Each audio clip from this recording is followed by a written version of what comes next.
17 বছর আগে মাত্র 13 বছর বয়সে বাবার হাত ধরে দেশ ছেড়েছিল জাইমা রহমান। আজ 17 বছর পর জাইমা রহমান আবার বাবার সঙ্গে ফিরছে নিজের দেশে। বিদেশে বড় হয়েছেন, আইন পড়েছেন, ব্যারিস্টার হয়েছেন। তখন তার বয়স ছিল মাত্র 12 থেকে 13 বছর। সেই সময় কেউ ভাবেনি এতগুলো বছর পর তার দেশে ফেরা নিয়ে এত আলোচনা হবে। কিন্তু সময় বদলেছে, পরিস্থিতিও বদলেছে।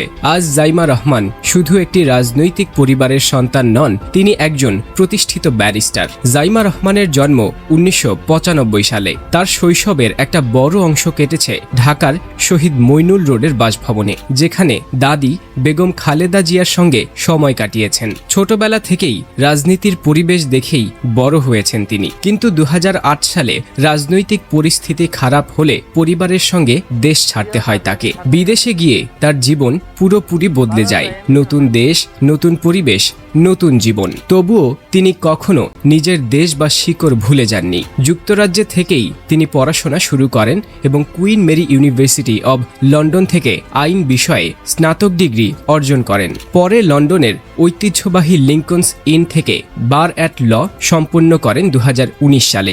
জাইমা রহমান নিজের যোগ্যতায় একজন আইনজীবী হিসেবে নিজেকে তৈরি করেছেন, যিনি শুধু নামের জোরে নয়, পড়াশোনা ও পরিশ্রমের মাধ্যমেই ব্যারিস্টার হয়েছেন। বিদেশে থেকেও তার জীবনযাপন দেখলে বোঝা যায় তিনি খুব সাধারণভাবে থাকতে পছন্দ করেন। দীর্ঘ সময় দেশের বাইরে থাকলেও বাংলাদেশ নিয়ে তার টান কখনো কমেনি। তার কথাবার্তা, জীবনযাপন এবং ব্যক্তিগত আগ্রহ দেখলে বোঝা যায় তিনি নিজেকে এখনও একজন বাংলাদেশি হিসেবেই ভাবেন। অনেকেই বলেন বিদেশে বড় হলেও তার চিন্তাভাবনায় বাঙালিয়ানা স্পষ্ট। তার পারিবারিক পরিচয়ও কম শক্তিশালী নয়। দাদা শহীদ রাষ্ট্রপতি জিয়াউর রহমান, দাদি 3 বারের প্রধানমন্ত্রী বেগম খালেদা জিয়া, বাবা বিএনপির ভারপ্রাপ্ত চেয়ারম্যান তারেক রহমান। মায়ের দিক থেকেও রয়েছে গৌরবময় ইতিহাস। তার মা ডক্টর জোবাইদা রহমান একজন খ্যাতনামা হৃদরোগ বিশেষজ্ঞ।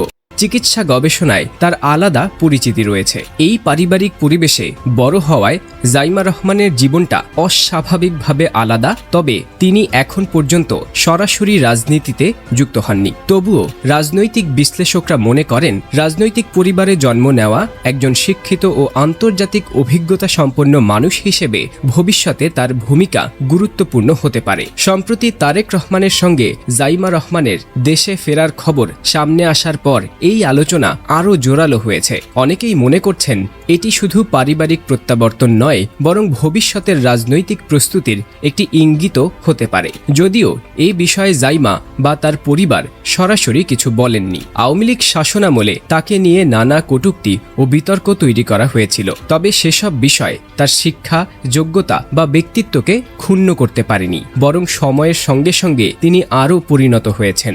এমনটাই মনে করেন তার ঘনিষ্ঠজনরা। সব মিলিয়ে বলা যায় জাইমা রহমান এখন এমন এক পর্যায়ে দাঁড়িয়ে আছেন যেখানে তার প্রতিটি পদক্ষেপই মানুষের নজরে থাকবে। তিনি রাজনীতিতে আসবেন নাকি নিজের পেশাগত জীবনেই মনোযোগী থাকবেন, এই প্রশ্নের উত্তর সময়ই দেবে। তবে একটি বিষয় নিশ্চিত, 17 বছর পর তার দেশে ফেরা বাংলাদেশের রাজনৈতিক আলোচনায় নতুন মাত্রা যোগ করেছে।